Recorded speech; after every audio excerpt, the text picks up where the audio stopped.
100만 원짜리 드론 한 대 격추에 30억을 쓰는 게 말이 됩니까? 실패하면 30억을 또 써야 하지 않습니까? 한국은 2,000원이면 가능합니다. 그것도 추격률 100%로 말이죠.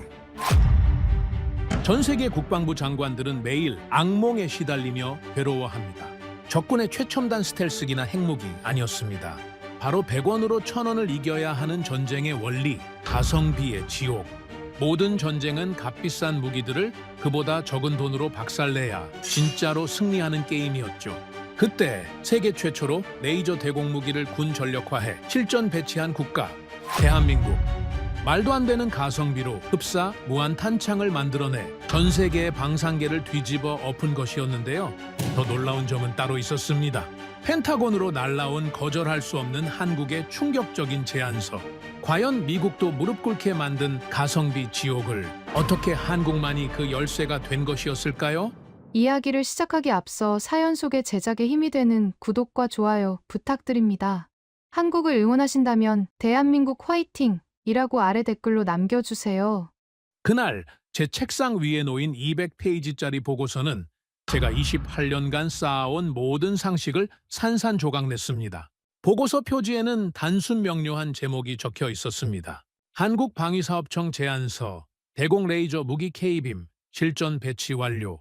저는 처음엔 웃음이 나왔습니다. 한국이 레이저 무기를 실전 배치했다고요? 미국도 중국도 이스라엘도 아직 실험실 단계에서 헤매고 있는데 말이죠. 반도체나 자동차나 잘 만들라고 하고 싶었습니다. 하지만 다음 페이지를 넘기는 순간 제 손이 멈췄습니다.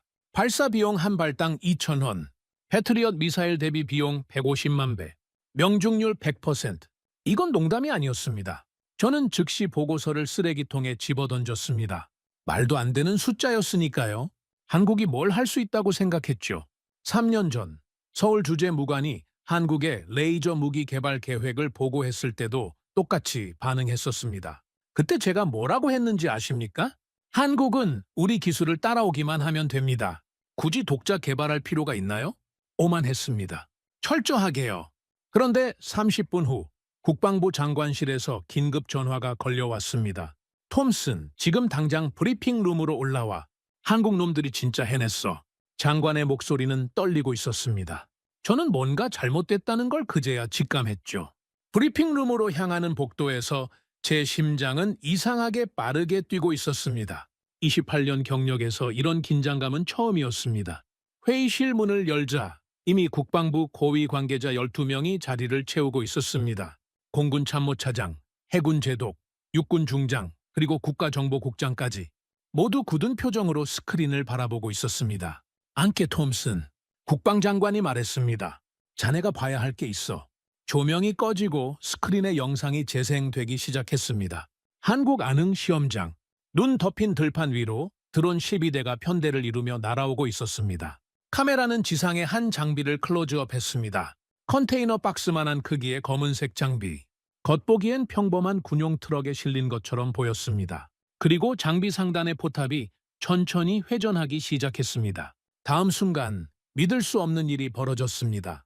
첫 번째 드론이 갑자기 연기를 뿜으며 추락했습니다. 아무 소리도 들리지 않았습니다. 불빛도 보이지 않았습니다. 그냥 드론이 떨어졌습니다. 2초 후 두 번째 드론이 똑같이 추락했습니다. 그리고 세 번째, 네 번째. 마치 보이지 않는 손이 하늘에서 파리채로 드론을 때려 잡듯 7비대의 드론이 차례차례 떨어졌습니다. 총 소요 시간 28초. 단 한 대도 빠짐없이 전부 격추됐습니다. 이게 실제 야외 시험이라고요? 제 목소리가 떨렸습니다. 그것뿐이 아닙니다. 부국장님. 정보분석관이 다음 영상을 틀었습니다. 이번엔 박격포탄이었습니다. 초속 200m로 포물선을 그리며 날아오는 탄체. 레이저 장비의 포탑이 정확히 탄체를 추적했습니다. 그리고 3초간의 조사 끝에 탄체 외피가 녹아내리며 공중에서 산산조각 났습니다. 회의실이 조용해졌습니다. 누구도 입을 열지 못했습니다. 중국이 10년 걸려도 못한 걸 한국이 3년 만에 해냈습니다. 정보분석관이 말했습니다. 저는 주먹을 불끈 쥐었습니다. 이건 단순한 기술 개발이 아니었습니다. 게임의 룰이 바뀐 겁니다. 전쟁의 경제학이 무너진 거죠. 톰슨 부국장. 국방장관이 저를 쳐다봤습니다. 자네가 3년 전에 뭐라고 했지? 한국은 우리 기술을 따라오기만 하면 된다고? 저는 아무 대답도 할 수 없었습니다. 이제 우리가 따라가야 할 판이야. 장관이 냉정하게 말했습니다. 이 기술의 핵심을 파악해. 중국 첩보원 라인은 없는지, 우리 기술 유출은 없었는지 전부 조사해. 저는 고개를 끄덕였습니다. 그날 밤 저는 펜타곤을 떠나지 못했습니다. 연구동 제 사무실에서 한국 관련 자료를 전부 꺼내 책상 위에 펼쳐놓았습니다. 28년 경력이 무너지는 소리가 들렸습니다. 제가 무시했던 나라가 이제 전 세계 방산의 판도를 바꿔놓고 있었습니다. 더 충격적인 건 이게 시작에 불과하다는 거였습니다. 한국은 이미 다음 단계를 준비하고 있었으니까요. 출력을 30kW급으로 높여 미사일까지 요격하는 블록2, 그리고 100kW급 이상으로 높여 적의 전투기와 위성까지 격추하는 블록3 개발이 이미 진행 중이라는 정보가 들어왔습니다. 저는 창밖을 바라봤습니다. 워싱턴의 야경이 보였습니다. 하지만 제 머릿속은 온통 한국으로 가득했습니다. 도대체 어떻게 이런 일이 가능했을까요? 미국이 15년간 1,400억 달러를 쏟아부어도 실패한 프로젝트를 한국은 어떻게 3년 만에 성공시킨 걸까요? 저는 즉시 조사팀을 소집했습니다. 다음 날 아침 일찍 회의가 시작됐습니다. 한국 레이저 무기 프로젝트의 핵심 기술을 파악하는 게 목표입니다. 중국 라인 접촉 여부, 기술 유출 가능성, 개발 인력 배경, 모든 걸 조사하세요. 팀원들이 움직이기 시작했습니다. 그리고 72시간 후 첫 번째 보고서가 올라왔습니다. 보고서를 읽는 순간 저는 충격에 빠졌습니다. 한국의 레이저 무기는 우리가 생각했던 방식과 완전히 달랐습니다. 미국은 하나의 거대한 고출력 레이저를 만들려고 했습니다. 100kW 단일 레이저. 하지만 냉각 문제로 계속 실패했죠. 한국은 달랐습니다. 10kW급 레이저 10개를 만들어 하나로 합쳤습니다. 광섬유 레이저 결합 기술. 여러 개의 레이저 광원에서 나온 빛을 하나로 모아 출력을 높이는 방식이었습니다. 이건 미친 발상입니다. 기술 분석관이 말했습니다. 위상 동기화를 나노초 단위로 맞춰야 하는데 0.001도만 어긋나도 출력이 70% 감소합니다. 그럼 어떻게 한국은 성공한 거죠? 제가 물었습니다. 반도체 제조 기술입니다. 분석관이 답했습니다. 삼성전자가 7나노 칩 만들 때 쓰는 정밀도를 레이저에 적용한 겁니다. 저는 할 말을 잃었습니다. 민간 기술을 군사용으로 전환했다는 겁니다. 우리는 군사 기술만 보고 있었는데 한국은 자신들이 세계 최고인 분야를 활용한 거였습니다. AI 추적 시스템은요? 네이버와 카카오의 영상인식 기술입니다. 분석관이 화면을 띄웠습니다.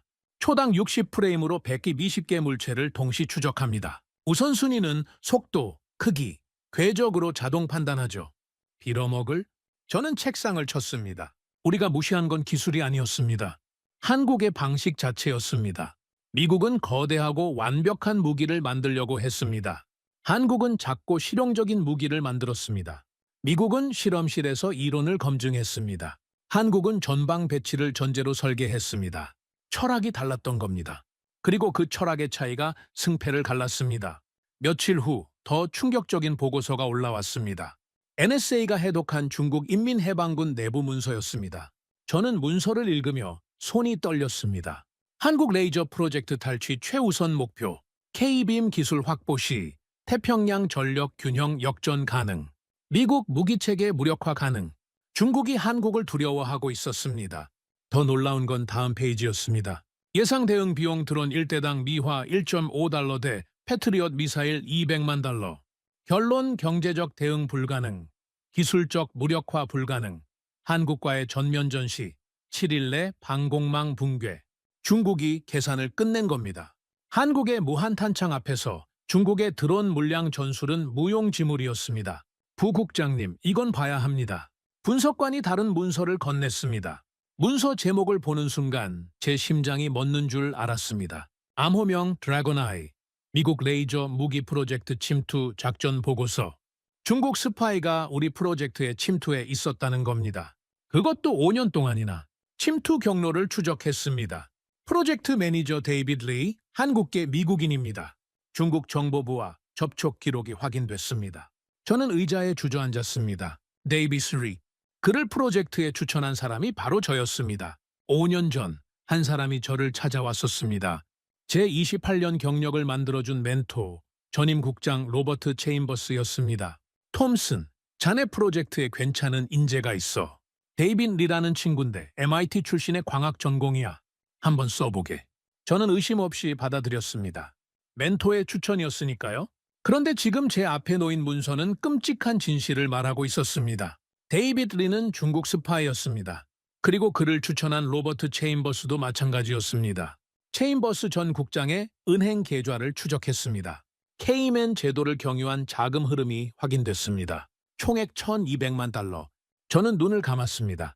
28년 동안 저를 이끌어준 사람이 배신자였습니다.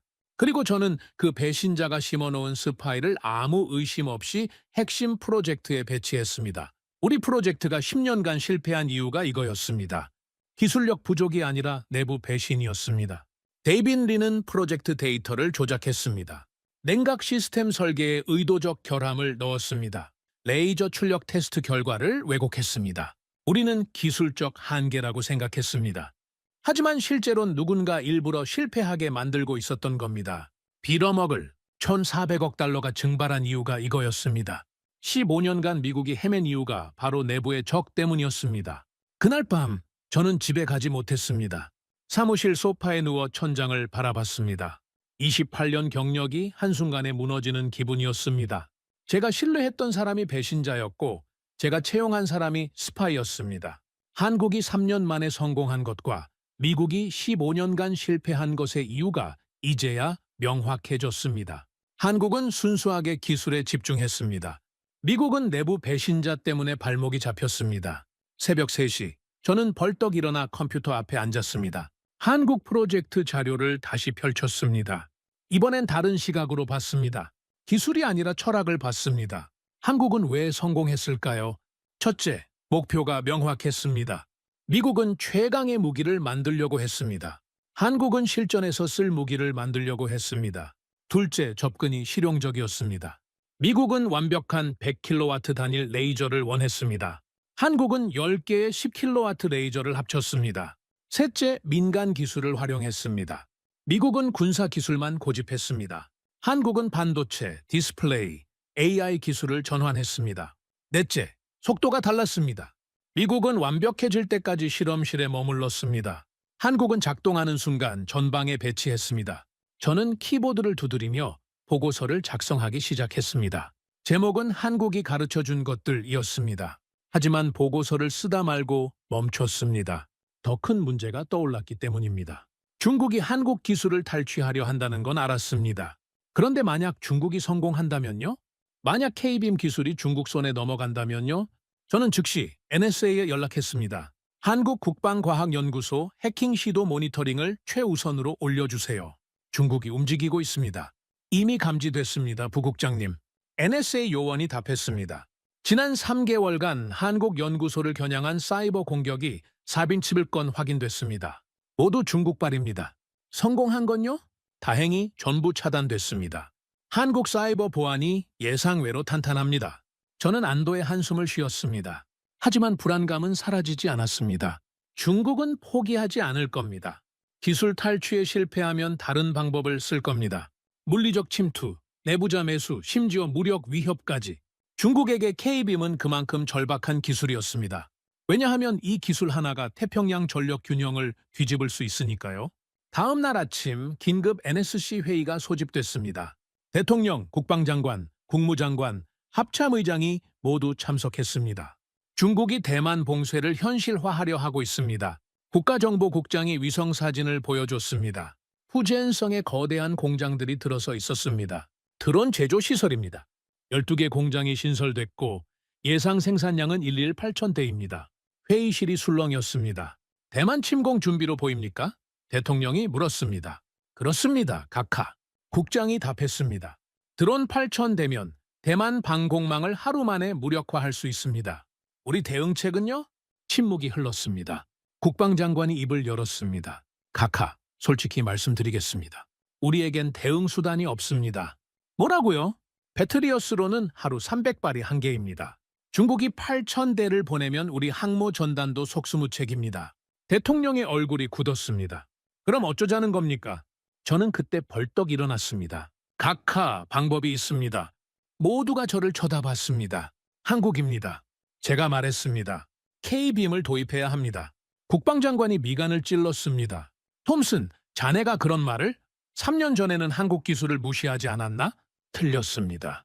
저는 고개를 숙였습니다. 제가 완전히 틀렸습니다. 자존심 때문에 현실을 못 봤습니다. 저는 자료를 꺼내 테이블에 펼쳤습니다. 각하, 계산은 간단합니다. 중국 드론 8,000대, 제작비 대당 100만 원, 총 80억 원입니다. 우리가 패트리어스로 300대만 막아도 9천억 원이 듭니다. 하루면 국방 예산이 증발합니다. 대통령이 한숨을 쉬었습니다. 한국 시스템은요? 발사 비용 한 발에 타워링원입니다. 8,000발을 쏴도 600만 원입니다. 게다가 명중률 100%입니다. 회의실이 조용해졌습니다. 숫자가 모든 걸 말해주고 있었습니다. 2,000원이 30억을 이긴 겁니다. 전쟁의 경제학이 완전히 무너졌습니다.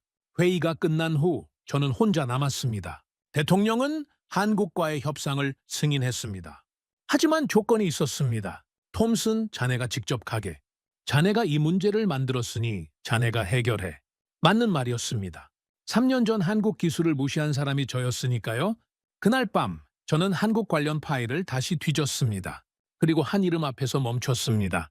김준혁 박사, K빔 프로젝트 수석연구원, 광섬유 레이저 결합기술 핵심 개발자.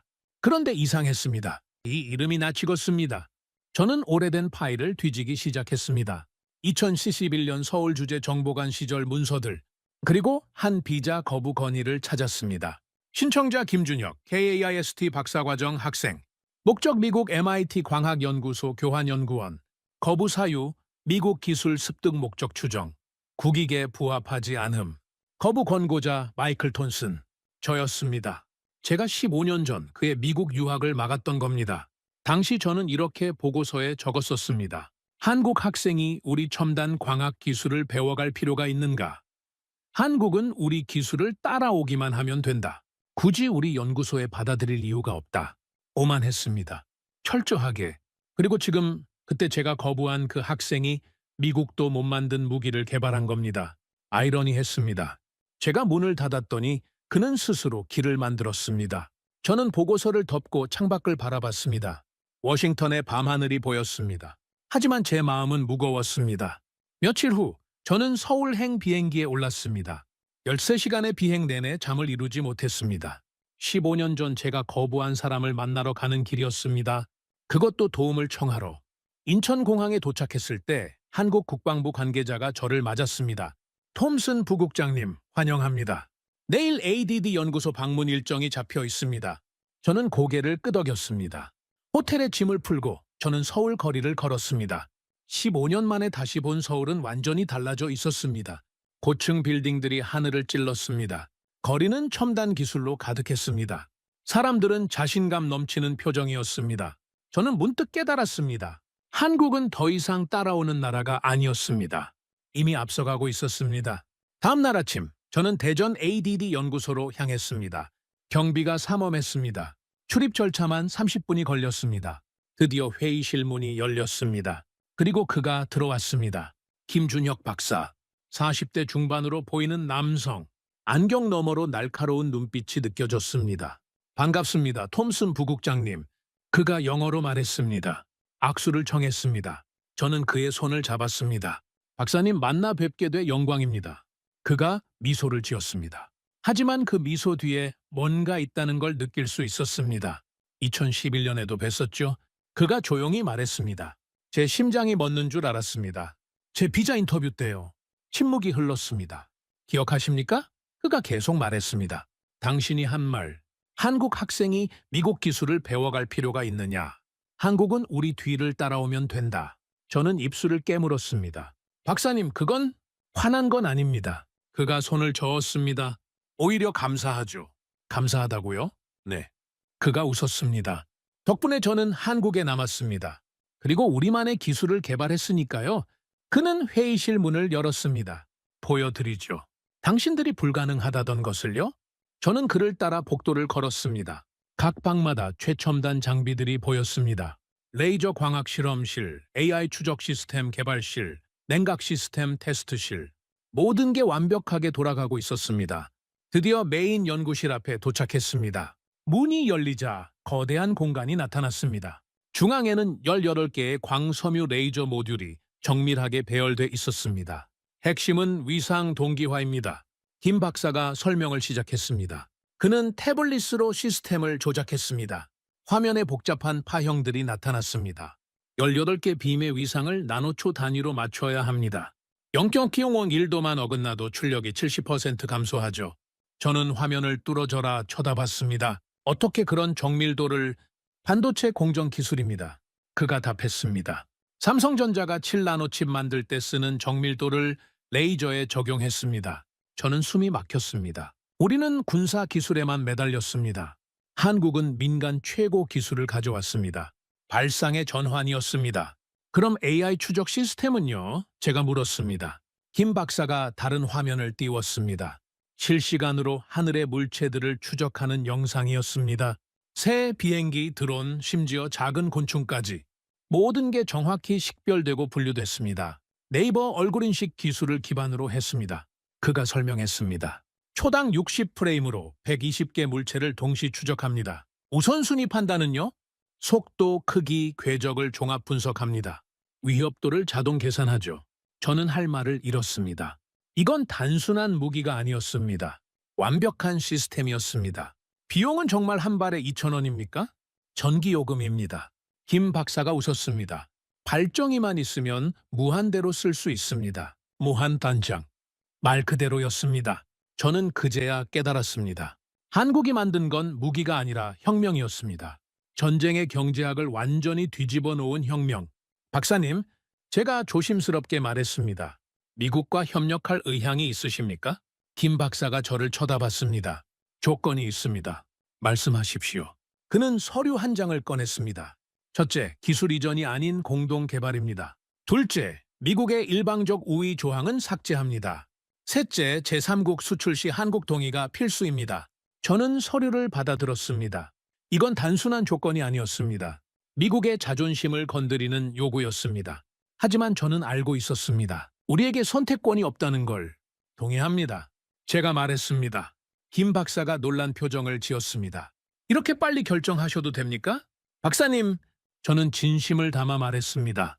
15년 전 제가 틀렸습니다. 한국을 무시했고 오만했습니다. 이젠 배울 때입니다. 그가 천천히 고개를 끄덕였습니다. 알겠습니다. 함께 일해보죠. 그날 저녁, 저는 워싱턴에 보고했습니다. 협력 조건을 모두 수용했습니다. 국방장관이 한숨을 쉬었습니다. 톰슨, 자네 알겠나? 이건 우리 역사상 처음 있는 일이야. 미국이 다른 나라 조건을 전부 받아들이다니. 알고 있습니다, 장관님. 제가 답했습니다. 하지만 살아남으려면 자존심을 버려야 합니다. 침묵이 흘렀습니다. 좋아, 진행하게. 전화를 끊고 저는 호텔 창밖을 바라봤습니다. 서울의 야경이 눈부셨습니다. 28년 경력에서 가장 굴욕적인 순간이었습니다. 하지만 동시에 가장 중요한 교훈을 배운 순간이기도 했습니다. 강한 자가 살아남는 게 아니라 배우는 자가 살아남는다는 것을요? 한미 협력이 발표되자 세계가 술렁이기 시작했습니다. 각국 언론이 일제히 보도했습니다. 한국 레이저 무기로 미국과 대등한 파트너십 체결, 2,000원의 기적, 전쟁의 룰을 바꾸다, 드론 시대의 종결자, K빔. 하지만 가장 조용한 곳이 있었습니다. 중국이었습니다. 베이징은 공식 논평을 내놓지 않았습니다. 하지만 저는 알고 있었습니다. 중국이 움직이고 있다는 걸. 그리고 며칠 후 제 예상이 현실이 됐습니다. NSA로부터 긴급 연락이 왔습니다. 부국장님, 중국이 움직입니다. 뭡니까? 푸젠성 드론 공장 가동률이 200%로 올랐습니다. 24시간 풀가동 중입니다. 저는 즉시 위성 사진을 요청했습니다. 화면에 나타난 광경은 섬뜩했습니다.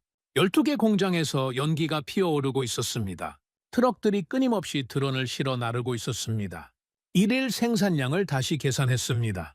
분석관이 말했습니다. 8,000대가 아닙니다. 11,000대입니다. 12,000대라고요? 네, 그리고 해안가의 발사 기지 15개가 신설됐습니다. 저는 손이 떨렸습니다. 중국이 전쟁 준비를 하고 있었습니다.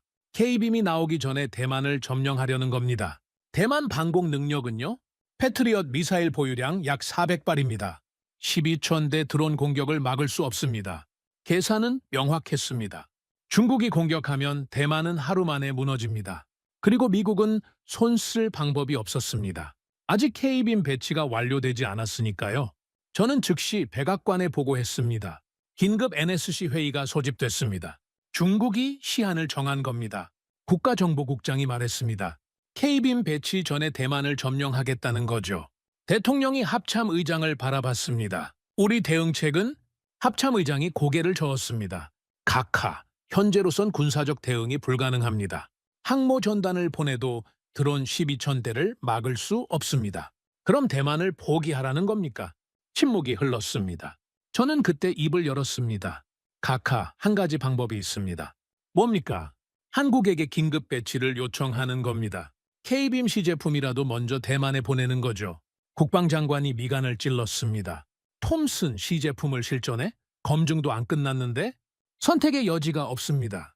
제가 단호하게 말했습니다. 중국이 움직이기 전에 우리가 먼저 움직여야 합니다. 대통령이 결정했습니다. 한국 측에 연락하십시오. 긴급 회담을 요청합니다. 다음 날 저는 다시 서울로 날아갔습니다. 이번엔 급박했습니다. 김준혁 박사를 만난 건 공항 귀빈실이었습니다. 박사님, 급한 부탁이 있습니다. 그에게 상황을 설명했습니다.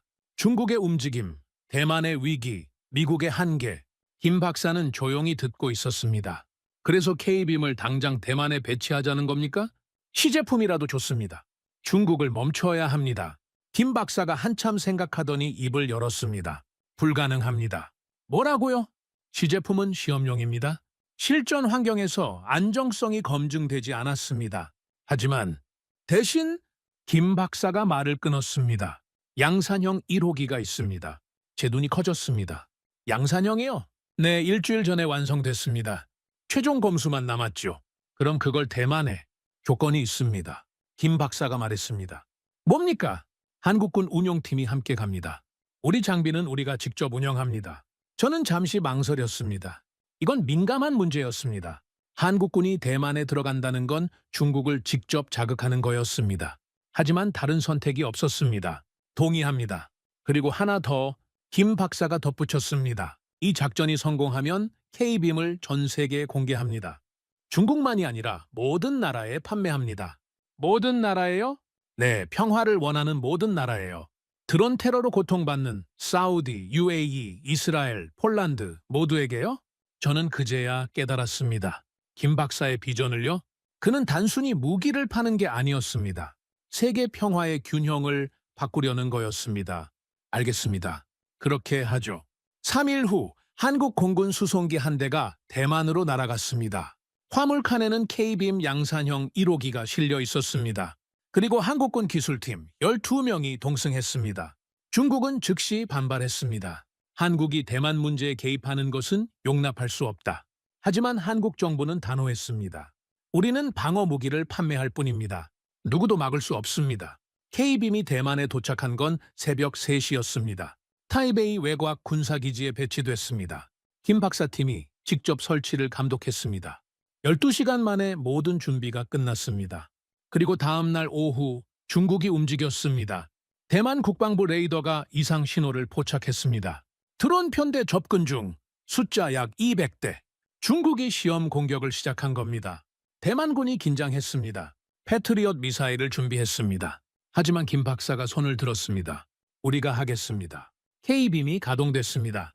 포탑이 천천히 회전하며 하늘을 스캔했습니다. AI 시스템이 200개 표적을 동시에 식별했습니다. 우선순위를 계산했습니다. 그리고 발사가 시작됐습니다. 아무 소리도 없었습니다. 불빛도 보이지 않았습니다. 하지만 하늘에서 드론들이 떨어지기 시작했습니다. 첫 번째, 두 번째, 세 번째. 마치 보이지 않는 손이 하늘을 쓸어내듯 200대의 드론이 8분 만에 전부 격추됐습니다. 명중률 100%. 대만 지휘소가 환호성으로 가득 찼습니다. 하지만 김 박사는 웃지 않았습니다. 이건 시작일 뿐입니다. 그의 말이 맞았습니다. 다음 날 중국은 500대를 보냈습니다. K빔이 다시 작동했습니다. 18분 만에 전부 격추. 그 다음 날 1000대. 37분 만에 격추. 중국은 당황했습니다. 아무리 드론을 보내도 전부 떨어졌습니다. 그리고 비용은 한국 측 전기요금뿐이었습니다. 전쟁의 경제학이 완전히 무너진 순간이었습니다. 일주일 후 중국은 드론 공격을 중단했습니다. 더 이상 의미가 없었으니까요. 대만은 K빔 추가 구매를 결정했습니다. 그리고 전 세계가 주목하기 시작했습니다. 한국이 만든 무한 탄창이 드론 시대를 종결시킨 겁니다. 대만에서의 성공 이후 세계가 변하기 시작했습니다. 가장 먼저 움직인 건 중동이었습니다. 사우디아라비아 국방장관이 직접 서울을 방문했습니다. 그들에겐 절박한 이유가 있었습니다. 몇 년 전 예멘 반군의 드론 공격으로 석유 시설이 폭격당한 기억이 생생했으니까요. 당시 30억 원짜리 패트리엇 미사일로 2천만 원짜리 드론을 막으며 하늘에 돈을 뿌렸던 악몽 말이죠. UAE도 똑같았습니다. 이들은 K빔을 보자마자 계약서에 서명했습니다. 5천억 원 규모였습니다. 이스라엘도 관심을 보였습니다. 아이언돔의 한계를 누구보다 잘 알고 있었으니까요. 요격 성공률 90%는 훌륭하지만 한 발에 6천만 원씩 드는 비용은 감당하기 힘들었습니다. 폴란드, 호주, 일본까지 줄을 섰습니다. 한국방위사업청은 주문 폭주로 비명을 질렀습니다. 하지만 정작 저는 다른 걱정에 빠져 있었습니다. 미국 프로젝트였습니다. 한국과의 공동 개발은 시작됐지만 진행이 순탄치 않았습니다. 가장 큰 문제는 내부 저항이었습니다. 펜타곤 내 일부 장성들은 한국과의 협력을 굴욕으로 받아들였습니다. 우리가 왜 한국 기술에 의존해야 합니까? 자체 개발을 계속 밀어붙여야 합니다. 회의 때마다 같은 말이 반복됐습니다. 저는 데이터로 반박했습니다. 우리는 15년간 실패했습니다. 1,400억 달러를 썼지만 결과는 없습니다. 그건 내부 스파이 때문이었지 않습니까? 맞습니다. 하지만 스파이를 제거했다고 기술이 갑자기 생기는 건 아닙니다. 논쟁은 끝이 없었습니다. 그러던 어느 날 더 큰 문제가 터졌습니다. 아테나 프로젝트 연구진 내부에서 집단 반발이 일어난 겁니다. 수석 엔지니어 로버트 헨슨이 사표를 냈습니다. 저는 15년간 이 프로젝트에 매달렸습니다. 이제 와서 한국 기술을 베끼라고요? 차라리 그만두겠습니다. 그의 뒤를 따라 핵심 연구진 8명이 줄줄이 사표를 냈습니다. 프로젝트가 마비될 위기였습니다. 저는 급히 헨슨을 찾아갔습니다. 연구동 그의 사무실 문을 두드렸습니다. 들어오시죠? 그의 목소리는 차가웠습니다. 헨슨 박사님, 이야기 좀 합시다. 그는 책상에 앉아 저를 쳐다봤습니다. 눈빛에 분노가 가득했습니다. 할 말 없습니다, 부국장님. 전 이미 결정했어요. 박사님의 자존심은 이해합니다. 하지만 자존심이요? 헨슨이 비웃었습니다. 이건 자존심 문제가 아닙니다. 저는 미국 과학자입니다. 우리 기술로 이뤄내고 싶었어요. 저도 같은 생각이었습니다. 제가 말했습니다. 헨슨이 놀란 표정을 지었습니다. 저도 28년간 미국이 최고라고 믿었습니다. 다른 나라 기술은 우리보다 뒤떨어진다고 생각했죠. 저는 의자를 끌어당겨 앉았습니다. 하지만 대만에서 K빔을 직접 봤습니다. 200대 드론이 8분 만에 떨어지는 걸 봤어요. 그래서 우리보다 낫다는 겁니까? 아닙니다. 저는 고개를 저었습니다. 다르다는 겁니다. 그들은 우리와 다른 길을 택했어요. 저는 자료를 꺼내 책상 위에 펼쳤습니다. 우리는 100kW 단일 레이저를 만들려고 했습니다. 한국은 10개의 10kW를 합쳤어요. 그건 알고 있습니다. 하지만 왜 그렇게 했는지는 생각해 보셨습니까? 제가 물었습니다. 헨슨이 침묵했습니다. 한국은 처음부터 실전 배치를 목표로 했습니다. 산악 지형에서 쓸 수 있어야 했고, 트럭에 실어야 했고, 전방에서 작동해야 했어요. 저는 다른 자료를 펼쳤습니다. 반면 우리는 최고 성능만 추구했습니다. 실험실에서 완벽한 수치를 만드는 데 집중했죠. 그게 잘못됐다는 겁니까? 목표가 달랐다는 겁니다. 제가 답했습니다. 우리는 논문을 쓰려고 했고, 한국은 전쟁을 막으려고 했어요. 헨슨의 표정이 조금 부드러워졌습니다. 헨슨 박사님, 제가 진심을 담아 말했습니다. 한국 기술을 베끼자는 게 아닙니다. 배우자는 겁니다. 그들의 접근 방식을 배워서 우리 방식과 결합하는 거죠. 그게 가능할까요? 해봐야 알겠죠? 저는 웃었습니다. 하지만 시도조차 안 하면 영원히 모릅니다. 긴 침묵이 흘렀습니다. 헨슨이 한숨을 쉬었습니다. 알겠습니다. 한번 해보죠. 감사합니다, 박사님. 대신 조건이 있습니다. 헨슨이 말했습니다. 뭡니까? 한국 연구진을 직접 만나고 싶습니다. 화상회의 말고 직접요. 저는 즉시 한국 측에 연락했습니다. 김준혁 박사가 흔쾌히 승낙했습니다. 일주일 후 김 박사와 한국 기술진 5명이 워싱턴에 도착했습니다. 펜타곤 연구동 회의실에서 첫 만남이 이루어졌습니다. 미국 측 연구진 15명과 한국 측 6명이 마주 앉았습니다. 분위기는 어색했습니다. 헨슨이 먼저 입을 열었습니다. 김 박사님, 한 가지 묻고 싶습니다. 말씀하세요. 왜 광섬유 레이저를 선택했습니까? 출력 손실이 크지 않나요? 김 박사가 웃었습니다. 좋은 질문입니다. 맞습니다. 이론적으로는 손실이 있죠. 그는 노트북을 열어 자료를 보여줬습니다. 하지만 우리는 손실을 5% 이하로 줄였습니다. 비결은 광섬유 재질이에요. 재질이요? 네, LG화학이 개발한 특수 광섬유입니다. 굴전류를 0.01 단위로 제어할 수 있죠. 미국 연구진들이 술렁였습니다. 그런 기술이 디스플레이 패널 만들 때 쓰는 기술입니다. 김 박사가 설명했습니다. 우린 그걸 가져다 썼을 뿐이에요. 헨슨이 고개를 끄덕였습니다. 천재적이네요. 우리는 왜 생각 못했을까요? 생각의 출발점이 달랐으니까요. 김 박사가 답했습니다. 무슨 뜻입니까? 헨슨 박사님은 최고의 레이저를 만들려고 했습니다. 우리는 쓸 수 있는 레이저를 만들려고 했죠. 회의실이 조용해졌습니다. 김 박사의 말이 핵심을 찔렀습니다. 그날 이후 양국 연구진의 협력이 본격화됐습니다. 처음엔 어색했지만 점차 벽이 허물어졌습니다. 한국 연구진은 광섬유 결합 기술을 공유했습니다. 미국 연구진은 고출력 증폭 기술을 제공했습니다. 서로 배우고 가르치며 새로운 시스템이 만들어지기 시작했습니다. 2주 후 첫 번째 프로토타입이 완성됐습니다. 한국 기술과 미국 기술이 결합된 하이브리드 모델이었습니다. 출력은 120kW, 한국 모델보다 20% 높았습니다. 하지만 크기는 한국 모델과 같았습니다. 믿을 수 없어요. 헨슨이 감탄했습니다. 이게 정말 가능했다니. 김 박사가 웃었습니다. 혼자선 못했을 겁니다. 함께였기에 가능했죠. 그날 저는 깨달았습니다. 진짜 강함은 혼자 서는 게 아니라 함께 서는 거라는 걸요. 한미 공동 개발이 순조롭게 진행되는 동안 중국은 무너지고 있었습니다. 베이징 중앙군사위원회 긴급회의가 열렸습니다. 육군, 해군, 공군, 로켓군 사령관들이 모두 모였습니다. 의장이 입을 열었습니다. 현재 상황을 보고하라. 공군 사령관이 일어섰습니다. 대만 봉쇄 작전은 실패했습니다. K빔으로 인해 드론 공격이 무력화됐습니다. 손실 규모는 드론 9,700대가 격추됐습니다. 금액으로 환산하면 27억 위안입니다. 의장이 책상을 쳤습니다. 27억이나 날렸다고? 더 큰 문제가 있습니다. 정보국장이 끼어들었습니다. 뭔가? K빔이 전 세계로 확산되고 있습니다. 사우디, UAE, 폴란드, 일본, 호주가 모두 구매했습니다. 의장의 얼굴이 굳었습니다. 그게 우리한테 무슨 영향을 주나? 1대1로 전략이 흔들립니다. 정보국장이 설명했습니다. 그는 세계 지도를 펼쳤습니다. 우리 드론 물량 전술은 1대1로 국가들을 압박하는 핵심 수단이었습니다. 하지만 이제 K빔 때문에 무용지물입니다. 의장이 한숨을 쉬었습니다. 중국의 전략은 간단했습니다. 값싼 드론을 대량 생산해 상대국을 압도하는 것, 경제적으로 감당 못할 방어 비용을 강요하는 것, 그래서 협상 테이블에서 유리한 고지를 점하는 것. 하지만 K빔은 이 모든 걸 무너뜨렸습니다. 드론 1만 대를 보내도 2,000원씩 100만 번 쏘면 끝이었습니다. 총 20억 원.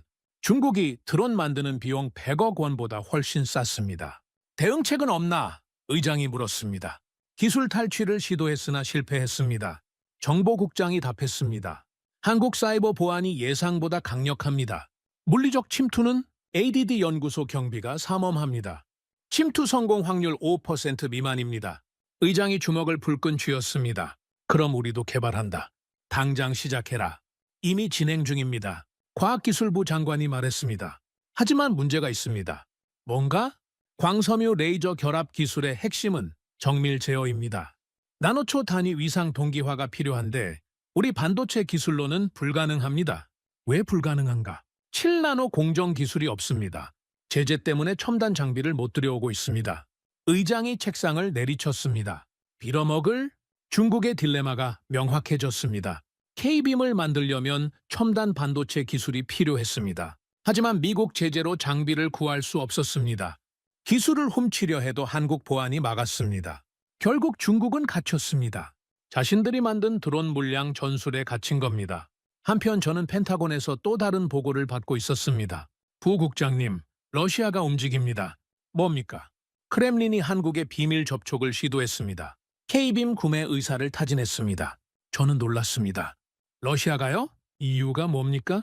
우크라이나 전쟁 때문입니다. 분석관이 설명했습니다. 러시아군이 우크라이나 자폭 드론에 엄청난 피해를 입고 있습니다. 자료를 보니 충격적이었습니다. 러시아 전차 수백 대가 수십만 원짜리 드론에 파괴됐습니다. 흑해 함대도 드론 공격으로 큰 손실을 봤습니다. 러시아도 가성비 지옥에 빠진 겁니까? 정확합니다. 그래서 K빔을 원하는 거죠. 저는 웃음이 나왔습니다. 세계 최강 군사 대국 러시아도 무릎을 꿇은 겁니다. 2,000원의 기적 앞에서요. 며칠 후 더 놀라운 소식이 들려왔습니다. 나토 사무총장이 직접 서울을 방문했습니다. K빔을 나토 표준 방공 시스템으로 채택하겠다는 제안이었습니다. 한국은 신중하게 검토했습니다. 조건을 제시했습니다. 기술 이전 없이 완제품 판매, 운용 교육은 한국이 직접 담당. NATO는 모든 조건을 수용했습니다. 다른 선택이 없었으니까요. 계약 규모는 5조 원. 한국 방산 역사상 최대 규모였습니다. 그리고 이건 시작에 불과했습니다. 인도가 주문했습니다. 브라질이 주문했습니다. 심지어 아프리카 국가들도 관심을 보였습니다. 드론 테러에 시달리던 모든 나라가 K빔을 원했습니다.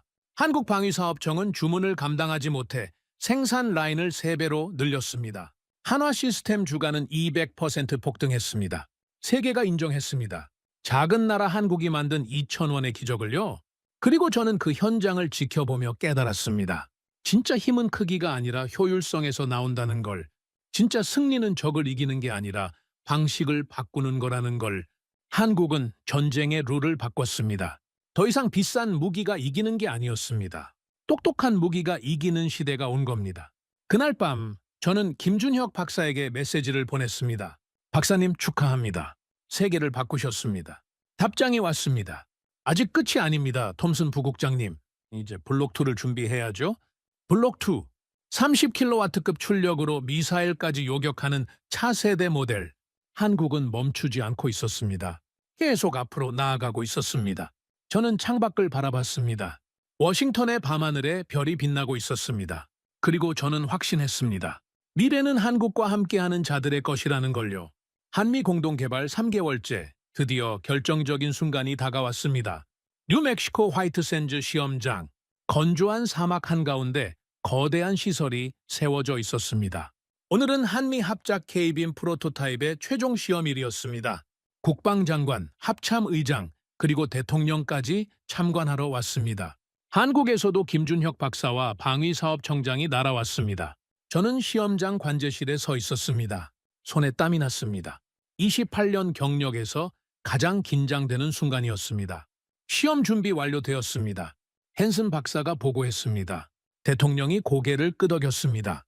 시작하시죠. 첫 번째 표적이 발사됐습니다.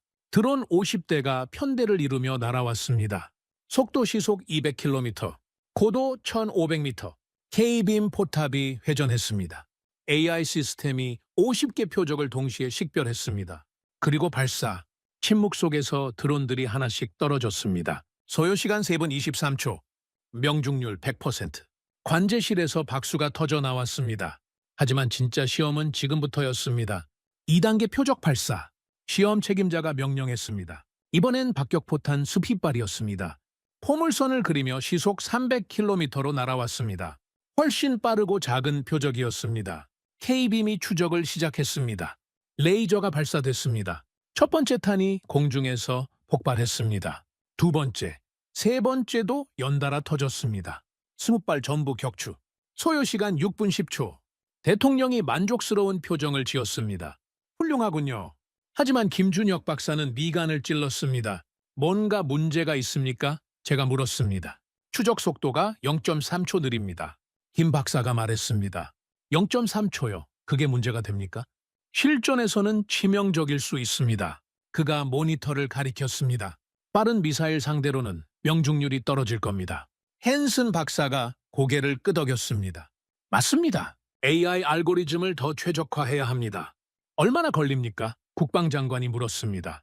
2주면 충분합니다. 김 박사가 답했습니다. 대통령이 결정했습니다. 좋습니다. 완벽하게 만드십시오. 서두를 필요 없습니다. 시험이 끝나고 저는 김 박사와 단둘이 대화할 시간을 가졌습니다. 사막 한가운데 벤치에 앉아 석양을 바라봤습니다. 박사님, 궁금한 게 있습니다. 제가 말했습니다. 뭡니까? 15년 전 제가 박사님 비자를 거부했을 때 어떤 기분이었습니까? 김 박사가 잠시 생각하더니 답했습니다. 처음엔 화났죠. 당연히요. 죄송합니다. 아니에요. 그가 손을 저었습니다. 그때 화는 금방 풀렸습니다. 왜죠? 깨달았거든요. 김 박사가 웃었습니다. 미국에 가서 기술을 배우는 게 답이 아니라는 걸요. 그가 하늘을 올려다봤습니다. 한국은 항상 따라가기만 했습니다. 미국 기술, 유럽 기술을 배우고 모방했죠. 그게 잘못된 겁니까? 잘못은 아닙니다. 김 박사가 말했습니다. 하지만 영원히 2등일 수밖에 없죠. 그가 저를 쳐다봤습니다. 비자 거부 덕분에 저는 다른 길을 택했습니다. 우리만의 기술을 만들기로요. 쉽지 않았을 텐데요.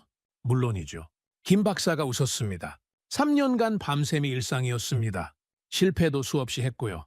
그는 주머니에서 낡은 노트를 꺼냈습니다. 이게 초기 연구 노트입니다. 실패 기록이 성공보다 10배 많아요. 저는 노트를 넘겨봤습니다. 빼곡한 수식과 그래프, 그리고 붉은 펜으로 쓴 실패, 도장들. 포기하고 싶지 않았습니까? 매일 포기하고 싶었죠. 김 박사가 솔직하게 말했습니다. 그럼 왜 계속했습니까? 그가 잠시 침묵하더니 답했습니다. 한국 군인들이 떠올랐습니다. 군인들이요? 네. 김 박사가 고개를 끄덕였습니다. 북한 드론이 침투할 때마다 우리 군인들이 속수무책으로 당하는 걸 봤습니다. 그의 목소리가 낮아졌습니다. 방법이 없었어요. 총으로 쏘기엔 너무 빠르고 미사일 쓰기엔 너무 비쌌죠. 그래서 K빔을... 네? 김 박사가 말했습니다.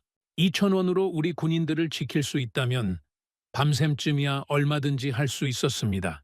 저는 가슴이 뭉클했습니다. 그는 명예나 돈을 위해 연구한 게 아니었습니다. 자기 나라 군인들을 지키기 위해서였습니다. 박사님, 제가 말했습니다. 존경합니다. 과찬이십니다. 김 박사가 겸손하게 답했습니다. 그날 밤 저는 호텔방에서 보고서를 작성했습니다. 제목은 한국이 가르쳐준 진짜 힘이었습니다.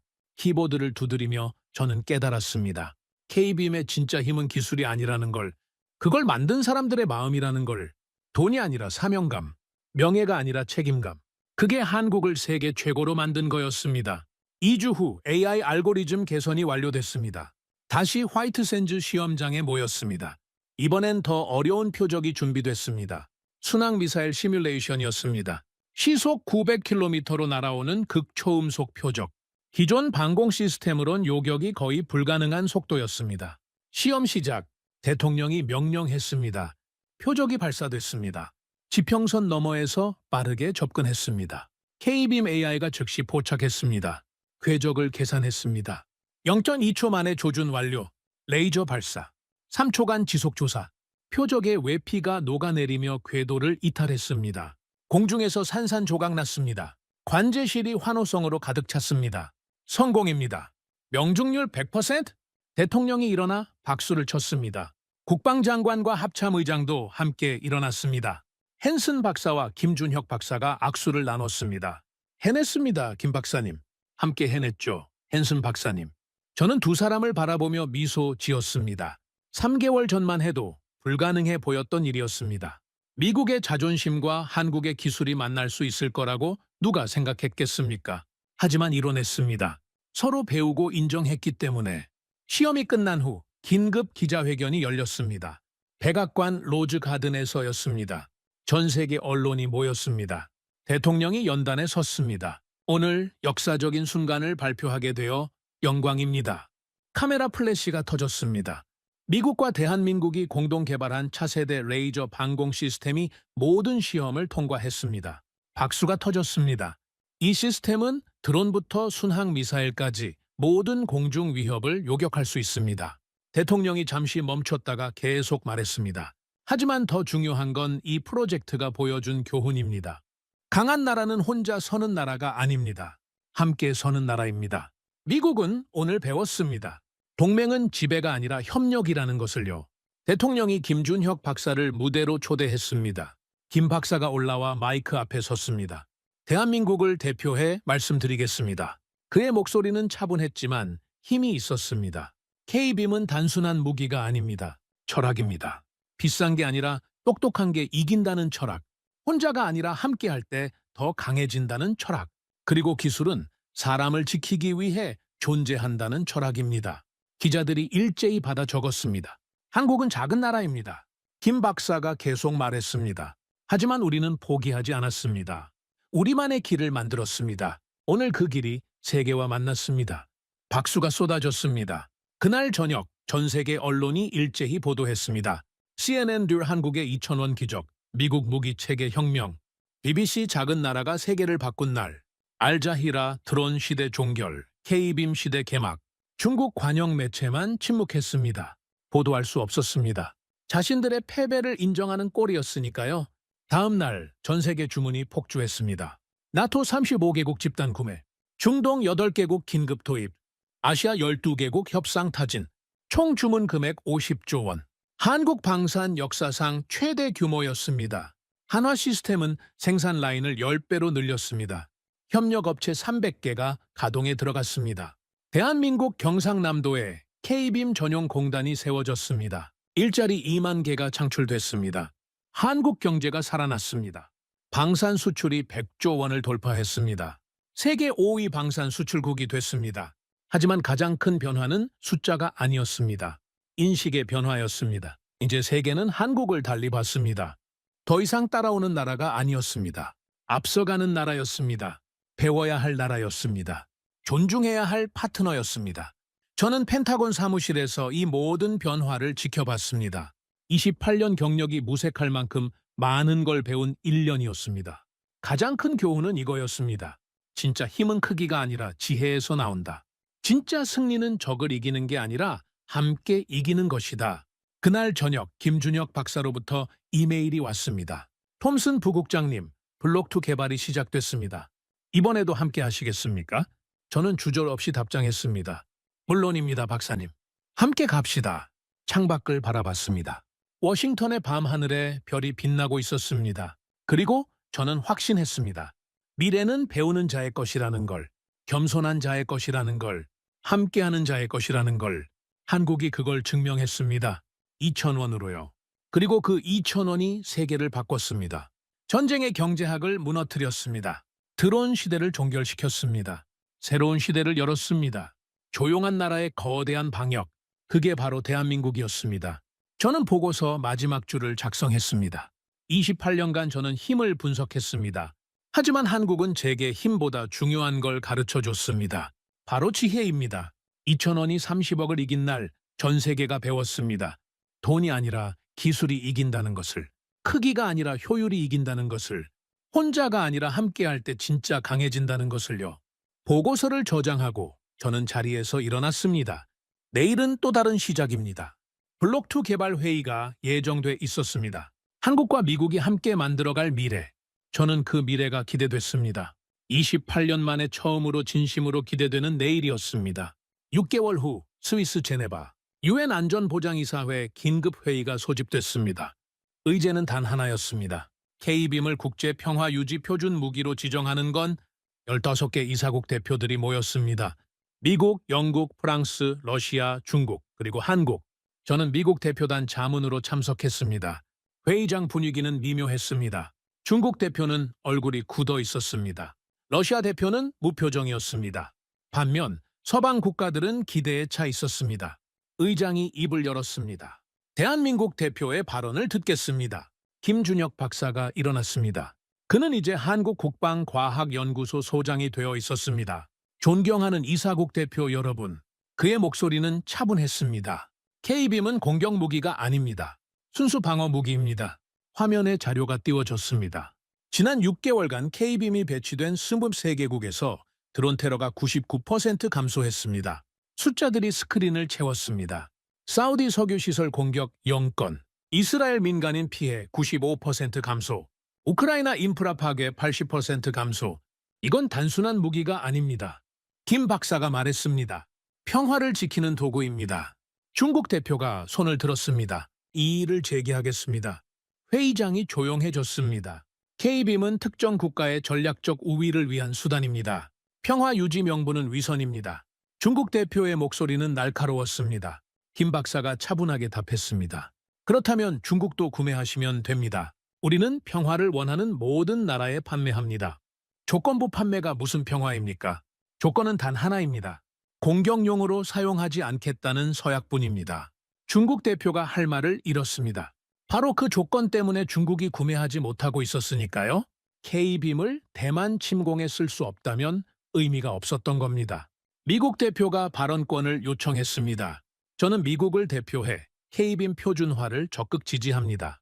그가 자료를 제시했습니다. 지난 1년간 전 세계 방공 비용이 40% 감소했습니다. K빔 덕분입니다. 숫자가 말해주고 있었습니다. 패트리엇 미사일 사용량 90% 감소, 방공 예산 절감액 200조 원, 민간인 피해 70% 감소. 이건 경제 문제가 아닙니다. 미국 대표가 말했습니다. 인류의 문제입니다. 영국, 프랑스, 독일 대표가 잇따라 지지 발언을 했습니다. 투표가 시작됐습니다. 찬성 12표, 반대 2표, 중국과 러시아, 기권 1표, 가결됐습니다. K빔이 UN 공식 평화 유지 무기로 지정된 겁니다. 회의가 끝나고 저는 김 박사와 복도에서 마주쳤습니다. 축하합니다, 소장님. 톰슨 부국장님 덕분입니다. 우리는 악수를 나눴습니다. 솔직히 말씀드리면 김 박사가 말했습니다. 여기까지 올 줄 몰랐습니다. 왜요? 15년 전 비자 거부당했을 때요. 그가 웃었습니다. 그때 전 좌절했습니다. 하지만 포기하지 않으셨죠? 네. 김 박사가 고개를 끄덕였습니다. 한국에는 속담이 있습니다. 구르는 돌에는 이끼가 끼지 않는다고요. 무슨 뜻입니까? 계속 움직이면 길이 열린다는 뜻입니다. 그가 설명했습니다. 저는 그 말이 마음에 와닿았습니다. 한국이 바로 그랬습니다. 멈추지 않고 계속 움직였습니다. 거부당해도 다른 길을 찾았습니다. 실패해도 다시 일어났습니다. 그래서 결국 세계를 바꿨습니다. 그날 저녁 제네바 호수가에서 축하 만찬이 열렸습니다. 각국 대표들이 모였습니다. 중국과 러시아만 빠졌습니다. 미국 국방장관이 건배사를 했습니다. 오늘 우리는 역사를 만들었습니다. 작은 나라의 큰 꿈이 세계를 바꿨습니다. 잔이 부딪히는 소리가 울렸습니다. 저는 김 박사 옆에 앉았습니다. 소장님, 다음 목표는 뭡니까? 블록 3입니다. 그가 즉답했습니다. 블록 3요? 네, 100kW급 이상 출력으로 위성까지 격추하는 모델입니다. 제 눈이 커졌습니다. 위성까지요? 우주가 다음 전장입니다. 김 박사가 설명했습니다. 중국과 러시아가 위성 요격 무기를 개발하고 있습니다. 그걸 막겠다는 겁니까? 방어하겠다는 겁니다. 김 박사가 정정했습니다. 우리는 절대 먼저 공격하지 않습니다. 저는 다시 한번 깨달았습니다. 한국의 철학을요. 힘은 지키기 위한 것이지 위협하기 위한 게 아니라는 것을요. 펜타곤 대회의실에 각국 국방 관계자 50명이 모였습니다. 제1회 국제 레이저 방공 컨퍼런스였습니다. 주최국은 대한민국과 미국이었습니다. 저는 개회사를 맡았습니다.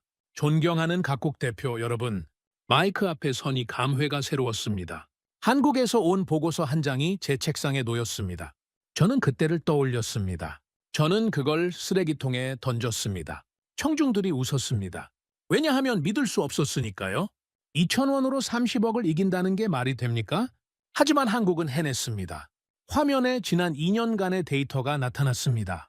K빔 배치 국가 41개국, 총 방공 비용 절감액 500조 원, 드론 테러 감소율 98%, 민간인 피해 감소율 85%.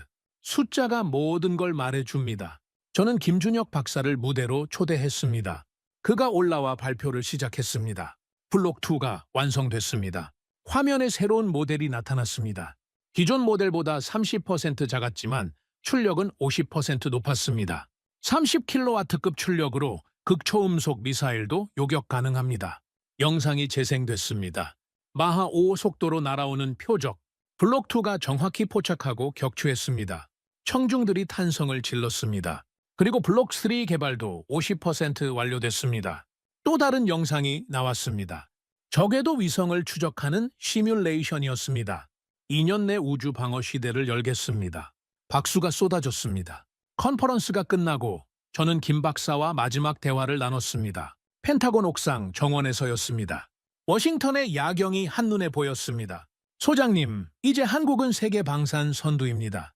과찬이십니다. 김 박사가 겸손하게 말했습니다. 아닙니다. 저는 고개를 저었습니다. 사실입니다. 저는 그를 똑바로 쳐다봤습니다. 2년 전 제가 박사님 기술을 무시했을 때 원망하지 않으셨습니까? 김 박사가 웃었습니다. 원망보다는 감사했습니다. 왜죠? 덕분에 더 강해졌으니까요? 그가 답했습니다.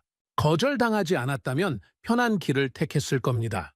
미국 기술을 배우고 따라가는 거죠. 하지만 그 길이 막혔고, 네, 그래서 제 길을 만들었습니다. 김 박사가 말했습니다. 그가 하늘을 올려다봤습니다. 한국은 항상 작은 나라였습니다. 큰 나라 사이에 끼어 살았죠.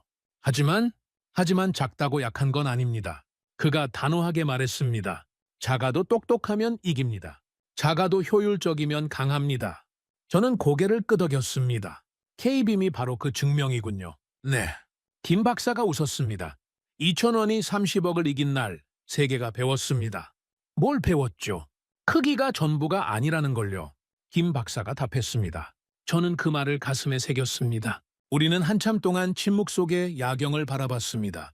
그리고 김 박사가 조용히 말했습니다. 톰슨 부국장님. 네? 감사합니다. 뭘요? 15년 전 제 비자를 거부해 주셔서요. 그가 진심으로 말했습니다. 저는 놀랐습니다. 그게 감사할 일입니까? 물론입니다. 김 박사가 웃었습니다. 그게 없었다면 오늘의 K빔도 없었을 테니까요. 저는 가슴이 뭉클했습니다. 제 실수가 그에게 동력이 됐다니, 제 오만이 그를 더 강하게 만들었다니.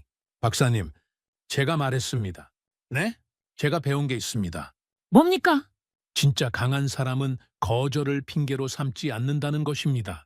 저는 진심을 담아 말했습니다. 오히려 발판으로 삼죠. 박사님이 그랬습니다. 김 박사가 부끄러운 듯 웃었습니다. 저 혼자 한 게 아닙니다. 한국 연구진 모두가 함께 했습니다. 그게 더 대단한 겁니다. 제가 말했습니다. 혼자가 아니라 함께 이루었다는 게요. 우리는 다시 침묵했습니다. 하지만 이번 침묵은 따뜻했습니다. 서로를 이해하고 존중하는 침묵이었습니다. 다음 날 아침, 저는 최종 보고서를 대통령에게 제출했습니다. 제목은 조용한 나라의 거대한 방역, K빔이 가르쳐준 것들이었습니다. 보고서 첫 페이지는 이렇게 시작했습니다. 존경하는 대통령 각하, 저는 28년간 세계를 분석했습니다. 하지만 가장 중요한 교훈은 가장 가까운 동맹에게서 배웠습니다. 대한민국은 우리에게 5가지를 가르쳐 줬습니다. 첫째, 크기가 아니라 효율이 이깁니다. 둘째, 비싼 게 아니라 똑똑한 게 이깁니다. 셋째, 말이 아니라 실행이 역사를 바꿉니다. 넷째, 혼자가 아니라 함께할 때 더 강해집니다. 다섯째, 진짜 힘은 지키기 위한 것이지 위협하기 위한 게 아닙니다. K빔은 단순한 무기가 아닙니다. 철학입니다. 2,000원이 30억을 이긴 날, 전쟁의 경제학이 무너졌습니다. 한국이 만든 무한탄창은 드론 시대를 종결시켰습니다. 그리고 작은 나라의 큰 꿈이 세계를 바꿨습니다. 보고서 마지막 줄은 이랬습니다. 저는 28년간 미국이 최고라고 믿었습니다. 하지만 이제 압니다. 최고는 혼자 서는 자가 아니라 함께 서는 자입니다. 한국과 미국이 함께 선 오늘, 우리는 진짜 최고가 됐습니다. 조용한 나라의 거대한 방역, 그게 바로 대한민국이었습니다. 그리고 그 반격은 세계를 더 안전하게 만들었습니다. 감사합니다, 대한민국. 보고서를 제출하고 저는 사무실 창가에 섰습니다. 워싱턴의 아침 해가 밝아오고 있었습니다. 28년 경력의 마지막 보고서였습니다. 다음 달이면 저는 은퇴합니다. 하지만 후회는 없었습니다.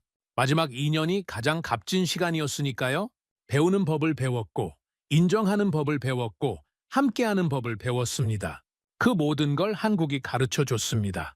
2,000원의 기적으로요. 문이 열리고 후임자가 들어왔습니다. 부국장님, 한국에서 연락 왔습니다. 블록3 공동 개발 제안입니다. 저는 웃었습니다. 수락한다고 전하세요.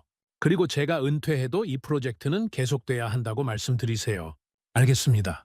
후임자가 나가고 저는 혼자 중얼거렸습니다. 감사합니다, 김준혁 박사님. 감사합니다, 대한민국. 당신들이 저를 바꿨습니다. 미국을 바꿨습니다. 세계를 바꿨습니다. 2,000원으로 말이죠. 창밖으로 해가 완전히 떠올랐습니다. 새로운 시대가 시작되고 있었습니다. 드론이 아니라 평화가 지배하는 시대. 힘이 아니라 지혜가 이기는 시대. 혼자가 아니라 함께 강해지는 시대. 한국이 연 새로운 시대였습니다. 그리고 저는 그 시대의 목격자였습니다. 여러분, 이 이야기가 어떠셨나요? 작은 나라 대한민국이 2,000원으로 30억을 이기고 전 세계 방산의 룰을 바꾼 이야기. 자랑스럽지 않으십니까? 한국은 크지 않지만 똑똑합니다. 부자는 아니지만 효율적입니다. 크게 말하지 않지만 확실하게 실행합니다. 그것이 바로 우리 대한민국입니다. 구독과 좋아요로 응원해 주시면 더욱 재미있는 이야기로 찾아뵙겠습니다.